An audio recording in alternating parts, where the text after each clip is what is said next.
Bonjour et bienvenue dans cette nouvelle exploration. Aujourd'hui, on va faire une vraie mise à jour de nos connaissances en physiologie de l'effort. Salut. Et on va faire ça avec un angle très clinique, pensé spécifiquement pour les kinés et les professionnels de la rééducation. Exactement. Le but, c'est de comprendre comment le cœur, les poumons, les muscles et le système nerveux se coordonnent. Et pas juste pour la beauté de la science, hein. Non, l'idée c'est d'utiliser ça pour affiner nos prescriptions en cabinet ou sur les plateaux techniques. Du coup, on s'appuie sur un article de synthèse massif publié fin 2024 dans New Gem Evidence. Ça s'intitule Physiological Principles of Exercise. Un papier vraiment incontournable. Ah oui, très complet. Et il y a un truc qui m'a marqué dès l'intro. En 2016, l'American Heart Association a carrément recommandé que la capacité cardio-respiratoire, la fameuse CRF, soit évaluée comme un signe vital. Au même titre que la tension artérielle ou la température en fait. C'est ça. Parce que ça prédit les maladies cardiovasculaires et la mortalité globale de façon bien plus précise que le tabagisme, par exemple. Et pourtant, on le sait bien, sur le terrain, c'est très sous-évalué. D'accord. Décortiquons tout ça. Comment on ramène cette physiologie dans notre pratique de tous les jours? Mais c'est le grand défi. La physiologie de l'effort, on a souvent l'impression que c'est un truc réservé aux médecins du sport ou aux cardiologues avec leurs ergots à gaz. C'est vrai que sans le matos, on se sent vite limité. Mais en fait, pour nous, cliniciens, comprendre le pourquoi et le comment de la réaction du corps à l'exercice, c'est notre meilleur outil. Quand on demande à un patient de faire un effort, même tout petit, on lui impose un stress aigu. Son corps doit complètement se réorganiser pour maintenir l'équilibre. Voilà. Et pouvoir expliquer cette mécanique au patient, ça l'autonomise énormément. Ça induit de vrais changements de comportement sur le long terme. Alors pour mesurer cette capacité, le standard en heures, ça reste la VO2 max. Et l'article est assez dur sur ce qui se passe quand on vieillit. Ah bah, la courbe de déclin n'est pas très réjouissante si on ne fait rien. Non, c'est pas linéaire du tout. Sans entraînement, on perd environ 1% de VO2 max par an. Mais ça s'accélère franchement après 40 ou 50 ans. Et passer 70 ans, c'est carrément la chute libre. Ce qui explique pourquoi pas mal de patients âgés passent soudainement sous le seuil d'autonomie pour des tâches super basiques de la vie quotidienne. Et pour analyser cette baisse, ou n'importe quelle limitation à l'effort, il faut absolument revenir à la base. L'équation de Fick. Ah, la fameuse! C'est vraiment le prisme à travers lequel on doit analyser nos patients. L'équation, elle nous dit que la VO2, c'est le débit cardiaque, multiplié par la différence artério-veineuse en oxygène, la AVO2. Donc le transport d'un côté et l'extraction de l'autre. C'est exactement ça. D'un côté, la pompe cardiaque qui balance le sang oxygéné, et de l'autre, les muscles, les capillaires, les mitochondries qui doivent capter cet oxygène. Et la question clinique devient vite, est-ce que le problème de mon patient est central ou périphérique? Tout à fait. C'est ça qui guide la rééducation. Sauf qu'en cabinet libéral, on n'a pas d'analyseur de gaz pour calculer ça en direct. C'est pour ça que j'adore l'approche par les MET, les équivalents métaboliques. C'est super pratique pour estimer le coût énergétique. Hein. L'article a une box 1 très claire là-dessus. 1 mètre, c'est le repos assis. Ça correspond à 3,5 ml d'oxygène par kilo et par minute. C'est notre point de référence de base. Du coup, l'activité légère, comme passer le balai ou marcher lentement, c'est entre 2 et 2,9 mètres. L'activité modérée, genre une marche à un peu moins de 5 km/h, on est entre 3 et 5,9 mètres. Et à partir de 6 mètres, on bascule dans le vigoureux. La course, la natation... Cette stratification est géniale pour doser nos exercices, mais il y a un gros piège technique. Oh que oui, le fameux piège du tapis roulant. On le voit tout le temps sur les plateaux de rééducation. Les patients qui s'accrochent aux rampes. Exactement. Le kiné regarde l'écran du tapis qui lui affiche fièrement, 7 mètres, en fonction de la vitesse et de la pente.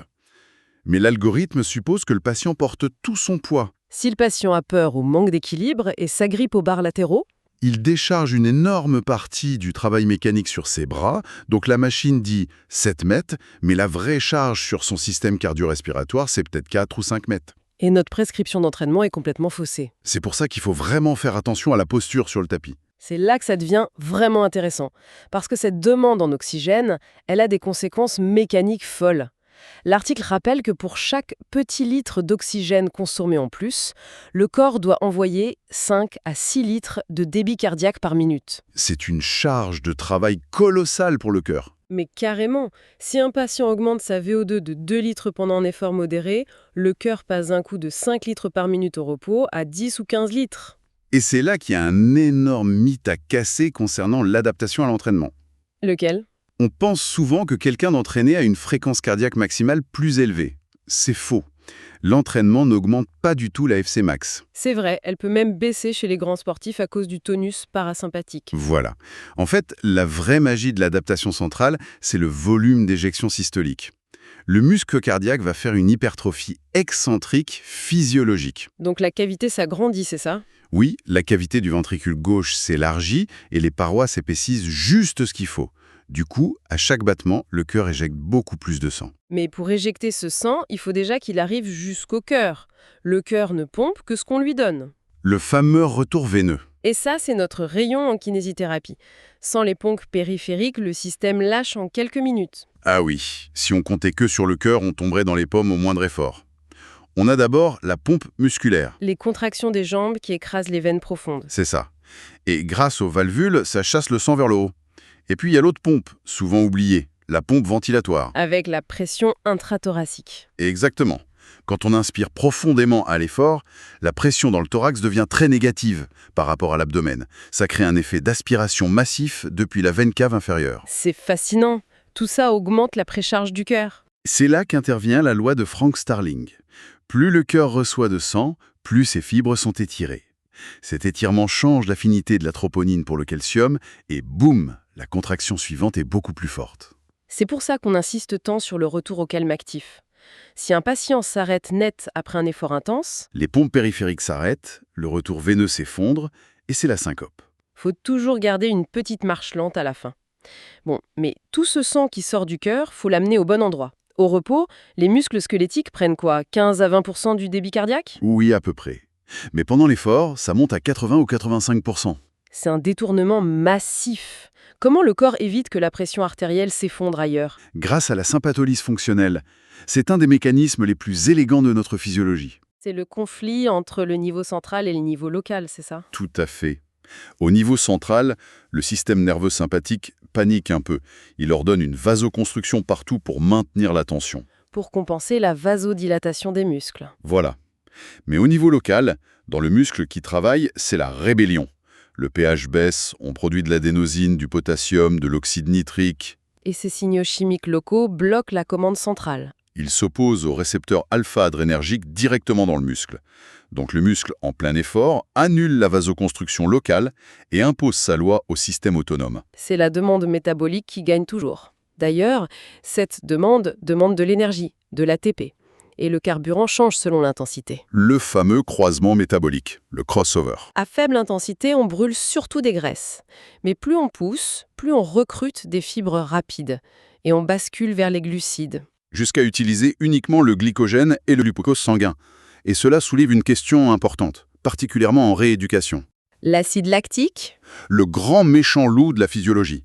Pendant des années, on a dit aux patients que c'était un déchet toxique, que c'était ça qui donnait des courbatures. Et que ça voulait dire que le muscle manquait d'oxygène, qu'il était en hypoxie. L'article détruit totalement ce dogme. La montée du lactate dans le sang, c'est pas du tout un manque d'oxygène. C'est juste un problème de rythme, non? C'est ça. C'est simplement que la glycolyse va trop vite pour les mitochondries. Elle n'arrive pas à traiter tout le pyruvate assez vite, alors il est converti en lactate. Donc ce n'est pas un déchet toxique, c'est quoi alors? C'est un carburant premium. C'est la navette du lactate. La fameuse lactate shuttle. Les fibres rapides produisent ce lactate, il passe dans le sang, et il est mangé par les fibres lentes, par le foie, et surtout par le cœur. Le cœur adore le lactate à l'effort. Il modifie son métabolisme exprès pour l'utiliser. Donc, loin d'être un poison, c'est un moyen ultra rapide de distribuer de l'énergie dans tout le corps. Alors qu'est-ce que tout cela signifie quand on a notre patient en face de nous, surtout au niveau de sa respiration? Parce que toute cette chimie, elle a un impact visible sur la façon dont il respire. Oh oui, le lien est direct. Quand l'effort commence, pour ventiler plus, le cerveau demande d'abord d'augmenter le volume courant. On respire plus profondément. C'est plus économique mécaniquement? Exactement. Ça évite de ventiler l'espace mort pour rien. Ce n'est que quand on atteint la moitié de la capacité vitale que la fréquence respiratoire s'emballe vraiment. Et cet emballement, c'est le fameux seuil ventilatoire. Voilà. Avec l'acidose métabolique, les protons s'accumulent. Le sang utilise ces bicarbonates pour tamponner tout ça, ce qui crée une tonne de CO2 non métabolique. Qu'il faut bien expirer. Donc les centres respiratoires déclenchent une hyperventilation d'urgence, disproportionnée par rapport aux vrais besoins en oxygène. Chez un patient sédentaire, l'article dit que ça arrive autour de 50 à 60% de sa VO2 max. C'est là que le test de la parole devient compliqué en séance. Le fameux moment où le patient ne peut plus vous raconter son week-end sans reprendre son souffle. Mais au-delà de ce seuil, il y a une métrique qui fait froid dans le dos pour le pronostic. L'efficacité ventilatoire. La pente VE sur VCO2, si l'on relie cela à une vision plus globale, c'est un des indicateurs cliniques les plus puissants qu'on ait. C'est le volume d'air qu'on doit brasser pour éliminer un seul litre de CO2, c'est ça? Tout à fait. Normalement, c'est sous la barre des 30. Le couplage entre l'air dans les alvéoles et le sang dans les capillaires est bon. Mais chez les insuffisants cardiaques. Là, c'est la catastrophe. Le débit sanguin est trop faible. Plein de zones des poumons reçoivent de l'air, mais pas de sang. L'espace mort physiologique explose. Donc ils doivent hyperventiler massivement pour le même résultat. L'article est très clair. Une pente VE sur VCO2 supérieure ou égale à 34, chez un patient avec une fraction d'éjection réduite, c'est un marqueur de risque majeur d'hospitalisation ou de décès. C'est une vraie rupture de l'axe cardio-pulmonaire.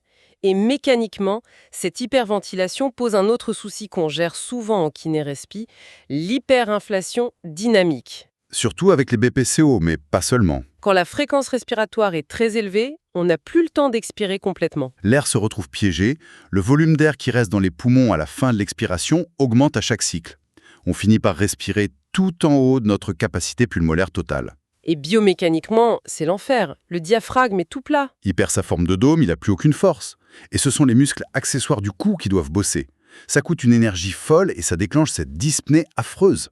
L'article rappelle que ça arrive dans la BPCO, mais aussi avec l'obésité sévère et même avec le vieillissement normal, parce que le poumon perd de son élasticité. C'est qu'un cercle vicieux qu'il faut absolument repérer. Bon, ça nous fait un super tour d'horizon de la pompe et de la ventilation. Reste la dernière pièce du puzzle de notre équation de Fick, l'extraction périphérique. La différence artério-veineuse. Qu'est-ce qui fait que le muscle est capable de capter tout cet oxygène? C'est surtout structurel. D'abord, la densité capillaire. Avec l'entraînement, on crée de nouveaux vaisseaux sanguins autour des fibres. Donc le sang ralentit et l'oxygène a plus de temps pour diffuser. C'est ça. Le deuxième facteur, ce sont les mitochondries elles-mêmes. Leur nombre, leur taille et la quantité d'enzymes à l'intérieur. Nos petites usines cellulaires. Et enfin, c'est une simple question de pression. Si les mitochondries consomment l'oxygène très vite, ça crée un vide intracellulaire qui aspire l'oxygène du sang vers le muscle. Le gradient de pression. Et souvent, chez nos patients déconditionnés, c'est ce niveau périphérique qui lâche en premier, bien avant que le cœur n'atteigne ses limites physiologiques. C'est souvent l'extraction qui fait défaut, ouais. Finalement, ce qu'on retient de cette plongée dans le NGM Evidence, c'est que la réponse à l'effort est une symphonie. C'est jamais juste un organe isolé. C'est une adaptation constante. Le volume d'éjection qui prime sur la fréquence, la sympatholyse qui gère les flux sanguins, Le cœur qui se nourrit de lactate, la mécanique ventilatoire qui se bat contre l'hyperinflation, chaque signe clinique de fatigue a une cause physiologique précise. et c'est pour ça que la physiologie doit vraiment guider notre bilan diagnostique en kinésithérapie. C'est ce qui nous différencie du simple coaching sportif. Exactement. Et pour finir, je voudrais lancer une petite réflexion pour nos collègues. On vient de voir que le lactate n'est pas un ennemi, mais une navette énergétique ultra performante qui nourrit même le cœur. Une très belle navette, oui. Alors, et si on arrêtait de voir le seuil lactique comme une ligne rouge à ne pas franchir chez nos patients fragiles? Et si demain, nos protocoles intégraient des phases ciblant exprès la production de lactate, non pas pour les épuiser, mais pour utiliser ce lactate comme traitement pour venir nourrir spécifiquement les mitochondries défaillantes? Ça renverserait totalement notre approche du réentraînement. Utiliser la propre chimie interne du corps comme un médicament ciblé. C'est une idée à laisser mûrir pour la prochaine fois. Merci beaucoup d'avoir suivi cette analyse et à très bientôt. À bientôt.